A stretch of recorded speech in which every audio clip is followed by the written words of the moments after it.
Jeudi 25 avril, bonsoir à tous et merci de nous rejoindre pour le journal de TNTV au sommaire. Épuisement, stress, surcharge de travail. À l'hôpital du Taounais, les soignants ont insisté sur les risques qui pèsent sur la santé mentale. Ceux du service d'anesthésie étaient reçus cet après-midi au ministère de la Santé. Objectif, trouver des solutions rapidement. Sanitaire, économique, social, les conséquences des essais nucléaires se précisent avec l'ouverture des archives déclassifiées. Depuis plus d'un an, le jeune professeur Manatea Tayaroui se penche dessus à Paris. Quels sont les premiers résultats de ce travail de recherche? Nous lui poserons la question en plateau. Il est notre invité. Nous irons aussi dans l'Hexagone prendre des nouvelles de nos footballeurs. Puis en Nouvelle-Zélande où nos représentants de MMA se préparent au combat. Nous verrons tout cela avec Oriano Tefo dans Théara Sport.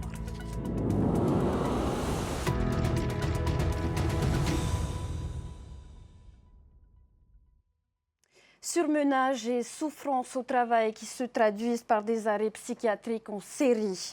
Les représentants du personnel du Taounais décrivent une situation intenable. Certains médecins disent même être devenus esclaves de leur serment d'Hippocrate, un serment qui les oblige à soigner. Le ministre de la Santé les a reçus cet après-midi. Reportage signé Laure Philibert. C'est un échange d'expériences entre salariés et anciens salariés de l'hôpital du Taounais.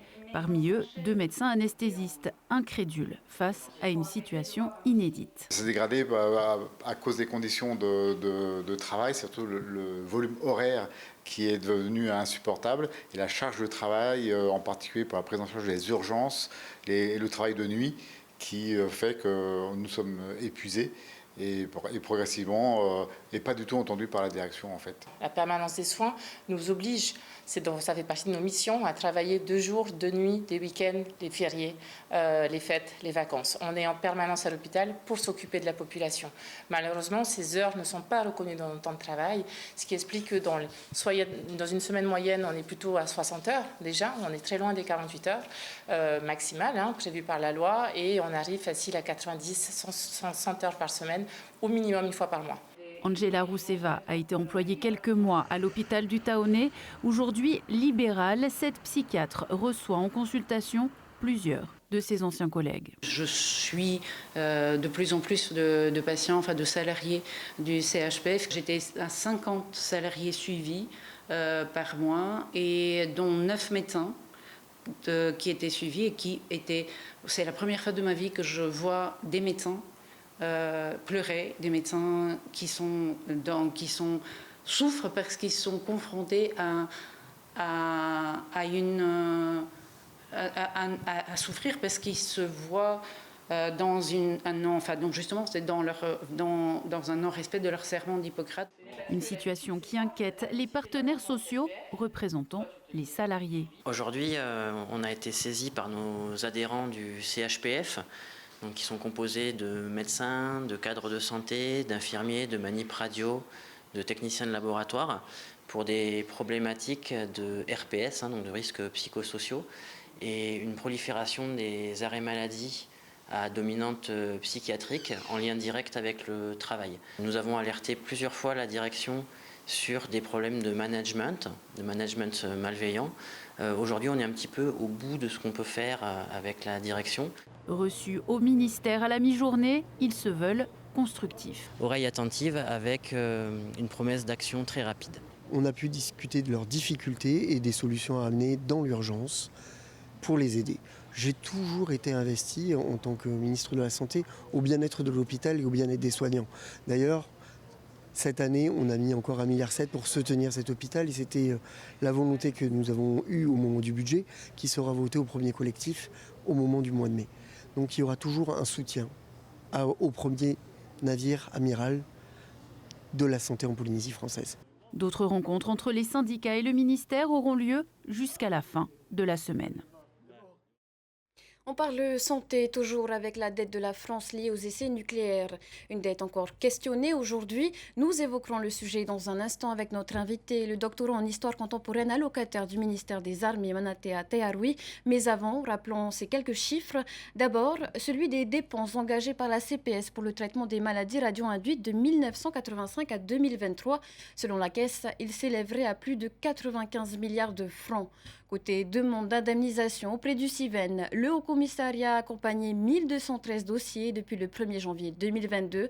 457 dossiers complets ont été transmis au CIVEN pour instruction, des dossiers qui pourraient être constitués avec l'appui des archives déclassifiées. Ces dernières sont étudiées depuis plus d'un an par notre invité Manatea Teharoui. Bonsoir. Bonsoir Athéna. Alors cette déclassification, c'était une demande de longue date. Quel intérêt direct pour les Polynésiens ? Oui, c'était une demande de longue date des Polynésiens, donc depuis justement 2005. Donc le rapport de l'Assemblée territoriale de la Polynésie a préconisé justement l'ouverture d'un centre d'archives. Depuis 2021, le président de la République a demandé justement, enfin a décidé d'ouvrir les archives totalement, et documents proliférants exceptés. Sauf qu'on voit qu'il y a quand même des difficultés au niveau de l'accessibilité des archives. Donc j'y étais depuis 2 ans dans ces archives-là. Donc l'utilité des archives pour les Polynésiens, en tout cas, c'est pour justement documenter l'histoire du CEP au niveau sanitaire, au niveau environnemental. On peut renouveler tout un pan de l'historiographie qui a été forgé dans les années 90. Et pour les Polynésiens en général, donc les Polynésiens peuvent justement aller dans les archives, parce que les archives ne sont pas que l'apanage des historiens, tous les citoyens peuvent y aller. Et les Polynésiens peuvent céder des archives pour instruire leur dossier au CIVEN. Donc ça, c'est très important. Sauf que il y a encore des difficultés liées à l'insularité, donc il faut aller sur place à Paris pour pouvoir compléter les dossiers. Et ça, je trouve que c'est très compliqué au niveau de l'accessibilité. Oui, effectivement. Quels sont les premiers résultats de vos recherches ? Mes premiers résultats en termes d'historiographie, la lecture des archives permet de documenter vraiment l'ampleur en fait, des mensonges, du secret et des mensonges, à la fois de l'État et de l'armée française. Mensonges avérés aujourd'hui ? Oui, mensonge avéré et qui a été accepté à demi-mot et avoué à demi-mot par le CEA et les armées. Ouais. Aujourd'hui, le fait nucléaire est enseigné. Les incertitudes liées au sujet le sont également. Vos recherches doivent également servir à cela, à préciser nos connaissances sur le plan historique ? Oui, alors en tant que doctorant et professeur d'histoire-géographie dans le secondaire, je constate qu'il y a quand même des travaux à réaliser au niveau de l'enseignement du fait nucléaire. Donc j'ai des étudiants, donc je les salue s'ils nous écoutent ce soir. Les étudiants sont très curieux justement de cette histoire du CEP. Ils méconnaissent parfois certains aspects du CEP qui pourraient justement être importants pour documenter. En 2021, vous en parlez un peu plus tôt, lorsque le président Macron a reconnu la dette de l'État envers la Polynésie, il y avait une forte mobilisation, une sensibilité palpable autour du sujet. Aujourd'hui, y a-t-il un essoufflement ? Alors oui, on constate un essoufflement parce qu'il y a normalement une commission de déclassification qui se réunit justement tous les mois. Et on se rend compte que cette commission ne se réunit plus forcément. Il y a aussi un essoufflement au niveau comme je l'ai dit, de l'accessibilité aux archives et de la transparence au niveau des classifications. Donc il y a 2 organismes qui refusent justement la déclassification des archives, c'est le CEA et la DGA. Mais sous l'impulsion de la députée Myriam Arbelot, une commission d'enquête sur les conséquences des essais sera menée à l'Assemblée nationale. Quel sera votre rôle dans cette démarche ? Alors mon rôle en tant qu'historien, c'est d'apporter justement à Madame la députée Reda Bolo un complément, une expertise au niveau historique sur le choix du site, sur les campagnes de tir atmosphérique. Donc on peut apporter les historiens, voilà l'utilité des historiens dans la société, c'est de pouvoir justement apporter une expertise à des élus, donc à nos élus. Cela pourrait également servir pour le centre de mémoire, un centre qui est attendu depuis plusieurs années maintenant. Oui, alors nos travaux de recherche, justement, avec Renaud Meltz et Florence Meury, donc agrégée de géographie, post-doctorante, toutes les recherches qu'on mène pourraient alimenter le centre de mémoire. Donc il y a une énorme campagne d'entretien des anciens travailleurs du CEP menée par Renaud Meltz et Florence Meury, qui permettrait justement d'alimenter le contenu du centre de mémoire, du futur centre de mémoire. Ouais. Une dernière question. Plus tôt dans l'année, une délégation d'élus et d'État-Mari Mururoa ont été invités à Mururoa. Justement, vous en faisiez partie. C'est assez significatif de la volonté d'apaisement affichée par l'État. Pour autant, est-ce que cela suffit ? Oui, alors j'ai eu le privilège de faire partie de cette délégation, donc je remercie le Haut-Commissariat pour l'invitation. Je ne faisais pas vraiment partie de la délégation officielle de la Polynésie, mais j'ai quand même pu y aller en tant que chercheur et historien. Maintenant, au niveau de l'itinéraire de la visite et des réponses apportées aux questions des élus et des journalistes, je trouve que on reste dubitatif et perplexe par rapport aux réponses apportées et aux dégâts environnementaux et sanitaires qui ont résulté des essais. Il faudra donc encore creuser. Il faudra creuser, oui. Merci beaucoup, Manatea Teherui, d'avoir accepté notre invitation ce Merci. soir. Un mot de météo maintenant, et c'est une bonne nouvelle. Le risque cyclonique est désormais derrière nous. Le Fénois a donc échappé à un phénomène de grande ampleur alors que la menace s'était élevée ces derniers mois en raison d'un El Niño fort. Retrouvez un article détaillé à ce propos sur notre site tntvnews.pf. Lui n'évitera pas la Polynésie, au contraire. Le patrouilleur Teriero Oa Teriero Oiterei et son équipage se rapprochent du Fénois. Ce bâtiment flambant neuf vient de franchir le mythique Cap Horn, point le plus austral de l'Amérique du Sud. Il s'agit du premier passage d'un navire de la Marine nationale dans cette zone depuis 15 ans. Parti le 16 mars de Bretagne, le navire doit arriver à Papeete en mai. Il contribuera à la protection de l'espace maritime polynésien. C'est une première à Mahina. La commune accueille jusqu'à samedi le Salon du Livre. Le rendez-vous est donné à la Pointe Vénus. Il a réuni 1800 écoliers et collégiens ce matin. Les enseignants, les maires et les écrivains se sont associés pour motiver les scolaires à lire. Un défi de taille car les jeunes préfèrent de loin les écrans aux livres. Voyez ce reportage de Separo Cordette. Quand le monde littéraire rencontre les collégiens, la magie opère. Les élèves se prêtent au jeu de la lecture. Qu'est-ce que tu aimes dans la lecture ? Les personnages qu'on découvre et ça enrichit aussi le vocabulaire. D'habitude, moi je lis pas beaucoup, mais ça dépend de ce que j'ai envie de lire. Parfois j'aime lire des mangas, mais je préfère regarder des vidéos. Pas de manga ni de BD plébiscités par les jeunes sur les stands, mais des livres qui racontent l'histoire, les légendes polynésiennes, son environnement ou ses spécificités. Pour les auteurs, le livre est loin d'être mort. Il y a un livre qui existe dans toutes les familles, dans pratiquement tous les foyers, et c'est la Bible. Comment ont-ils appris à lire un livre, maintenant, en dehors de sa dimension sacrée ? Ils arrivent à lire quelle que soit la petitesse du caractère. Et là, c'est un étonnement aujourd'hui de constater que les gens citent la Bible, lisent la Bible, parce que pour eux, ça représente quelque chose d'énorme. Et pourtant, ce premier salon du livre fait suite à un constat. Comme en métropole, les jeunes lisent de moins en moins. Ils préfèrent pianoter sur un portable, regarder la télé, jouer à la console, plutôt que de se plonger dans un roman. Il y a des efforts à consacrer effectivement sur le développement des compétences des élèves en matière de lecture, mais il y a peut-être aussi, une société polynésienne qui doit, s'acculturer davantage par rapport à la littérature. Les adultes aussi lisent de moins en moins. Ouvrir une bibliothèque publique à Mahina semble être la solution, selon le maire de la commune. Ça fait 1 an qu'on en discute. Aujourd'hui, on est confronté au manque de foncier. Mais l'idée est là, la volonté du conseil municipal est là. Il suffit d'aller chercher les moyens, d'aller chercher le patrimoine foncier et de faire en sorte que ce projet prenne naissance.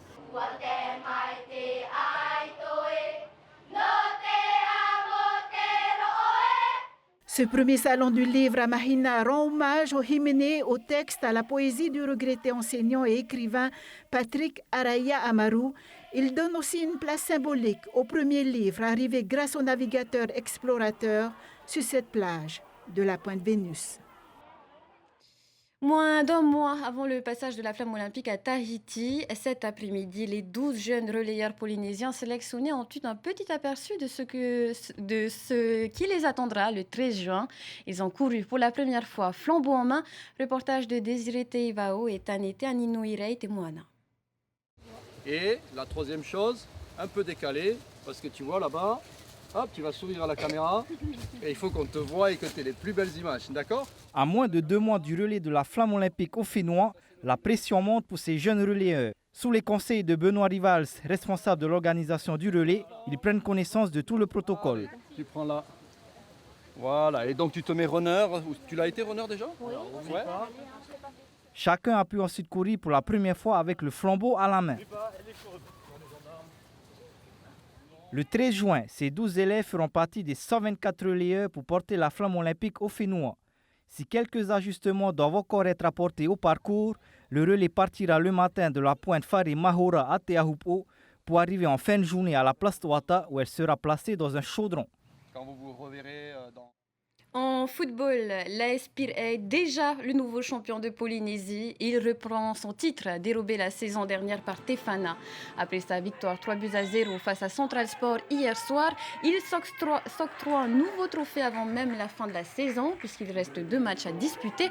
Son palmarès déjà bien fourni pourrait encore s'étoffer lors des phases finales de l'OFC Champions League prévues à partir du 11 mai au Fénois. Un mot de l'équipe au micro de Mathieu Fontaine. On est tous contents et on va essayer quand même de continuer à être invaincus sur les 2 derniers matchs. Je suis fier, très fier de mes joueurs et donc je remercie déjà le Seigneur et après les joueurs pratiquent un jeu plaisant à voir. Donc ça c'est eux et donc là, je suis très fier de ce soir. Nous on est là juste pour les accompagner mais le mérite revient à eux et c'est eux qui sont là du lundi au samedi, qui font le travail et félicitations à eux. Hommage sportif au défunt Haimata Newfer à Raiatea vendredi dernier. 17 combats locaux et internationaux étaient à l'affiche. Les pugilistes tahitiens ont brillé sur le ring, décrochant la victoire dans 3 des 4 combats internationaux. Ronnie Moufat était sur place. Une fois de plus, les passionnés de boxe anglaise ont afflué pour honorer la mémoire de Haimata Newfer. 17 combats, des rencontres de qualité ont enchanté les spectateurs. La soirée a permis au club d'évaluer leurs poulains et de les préparer aux compétitions régionales à venir. C'est de bon augure pour les Océaniens qui vont se dérouler à Tahiti du 1er au 7 juillet, où il y a tous les pays de l'Océanie qui seront présents. Et donc c'est l'occasion de préparer nos cadets juniors, filles et garçons pour ces rencontres. Un seul combat chez les filles, l'opposé Zamora Nena du Tefana Boxing Club à Heitieta Lemaire du Boxing Club de Huahine. La rencontre s'est soldée par un match nul après une lutte acharnée. En fin de soirée, les pugilistes tahitiens ont fait preuve de détermination face aux internationaux, remportant des victoires significatives.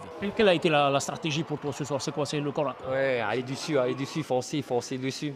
On ne pas opérer les voilà, essayer d'espérer casser le souffle, quoi. Donc j'ai essayé de le maintenir à distance. Donc quelquefois il passait, donc finalement je suis entré un peu dans son jeu aussi de, on va dire, corps à corps. Et puis voilà, ça a marché. Qu'est-ce qui a payé? C'est l'entraînement, c'est beaucoup d'entraînement? Ouais, beaucoup d'entraînement, beaucoup de sacrifices. Sur 4 rencontres internationales, Joshua de la Victorian Amateur Boxing League, dans le coin bleu, est le seul à sortir victorieux de son combat, mais non sans peine. Le Tahitien Kolombani Veteari de la Team Haimata Boxing Club s'incline après avoir offert une résistance remarquable. The fight was good, but we both fought well, hard. C'était un beau combat. Il a très bien boxé et il a la tête dure. Je n'ai pas réussi à le mettre KO. On s'est vraiment bien battu. Fought back, very courageous. A good fight from both sides. Every fight was hard. Tous les combats étaient de qualité. Je pense que pour chaque match, on pouvait déclarer un match nul. I think every fight could have gone either way. Malgré les conseils des coachs, certains se sont inclinés, mais ont offert des combats mémorables, des oppositions de style et d'expérience plus qu'enrichissantes pour les boxeurs tahitiens. On parle maintenant des sportifs tahitiens qui portent les couleurs du drapeau polynésien à l'international. Place à Teara Sport.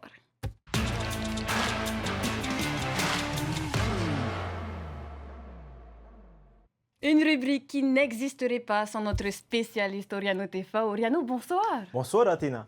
Alors on part en métropole pour prendre des nouvelles de notre gardien de but, Niuho Firiapu, qui est en stage de détection. Et oui, nous l'avions évoqué le mois dernier, à 16 ans seulement, New Ho évolue au USAV Annecy-le-Vieux et dans l'académie des gardiens de but. Toute cette semaine, il est en stage de détection dans l'équipe de SAM, Sport Athlétique Mérignac à Bordeaux. Il s'attaque à un programme très chargé, entraînement tous les jours avec les U18 régionales 1, 3 fois par semaine et aussi avec les U17 2 fois par semaine. Athéna. Et l'aventure footballistique continue pour New Ho puisque le mois prochain, un collectif de joueurs tahitiens le rejoindra à Mérignac. Et oui, vous le voyez à l'écran, ils sont 18 jeunes, enfin presque 18 jeunes footballeurs à jouer dans différents clubs français. Du 8 au 12 mai, ils seront regroupés pour la présélection des U19 de Tahiti en vue des phases qualificatives pour la Coupe du Monde des moins de 20 ans qui se disputeront en juillet au Samoa. Nos jeunes travailleront bien sûr la cohésion d'équipe sous la tutelle de Bruno Tehamoana. 2 matchs amicaux contre les U18 et les U19 de Mérignac sont également prévus. On suivra tout cela de très près dans nos prochaines éditions. Direction la Nouvelle-Zélande maintenant pour parler de MMA. 4 combattants du Fénois combattront demain soir au XFC 72. Effectivement, Athéna, 3 combattants de Moorea, Julissi, Turvoa, Teaonui, Teri, Tetofa, Manahau, Tapuari, Goding et un combattant de Reatea, Tupaya, Kiivei.